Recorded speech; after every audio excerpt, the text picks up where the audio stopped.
ನಮಸ್ಕಾರ ಫ್ರೆಂಡ್ಸ್, ನನ್ನ ಚಾನಲ್ನಲ್ಲಿ ಸ್ವಾಗತ. ಇವತ್ತು ನಾನು ಸಿಂಧೂರ ಮಾವಿನ ಹಣ್ಣಿನ ಲಸ್ಸಿಯನ್ನು ಮಾಡ್ತಾ ಇದ್ದೀನಿ. ಇದು ಮಾವಿನ ಹಣ್ಣಿನ ಹೋಳುಗಳು ಸಿಪ್ಪೆ ತೆಗೆದು ಹೆಚ್ಚಿಟ್ಕೊಂಡಿದ್ದು. ಇದು 1 ಚಮಚ ಜೇನುತುಪ್ಪ, ಇದು ಮೊಸರು, ಆಮೇಲೆ ಏಲಕ್ಕಿ ಹಾಕ್ಕೋಬೋದು ರುಬ್ಬುವಾಗ. ಇವನ್ನೆಲ್ಲ ರುಬ್ಕೋಬೇಕು. ಮೇಲ್ಗಡೆಯಿಂದ ಡ್ರೈ ಫ್ರೂಟ್ಸು ಏನು ಬೇಕಾದ್ರೂ ಹಾಕ್ಕೋಬೋದು. ನಾನು ಮೇಲ್ಗಡೆಯಿಂದ ಆರೋಗ್ಯಕರವಾದ ಈ ತಂಪಿನ ಬೀಜವನ್ನು ಹಾಕ್ಕೋತಾ ಇದ್ದೀನಿ.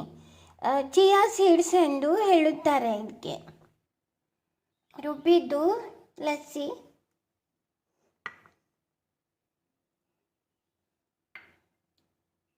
ಚಿಯಾ ಸೀಡ್ಸನ್ನು ಹಾಕ್ಕೊಂಡಿದ್ದೀನಿ.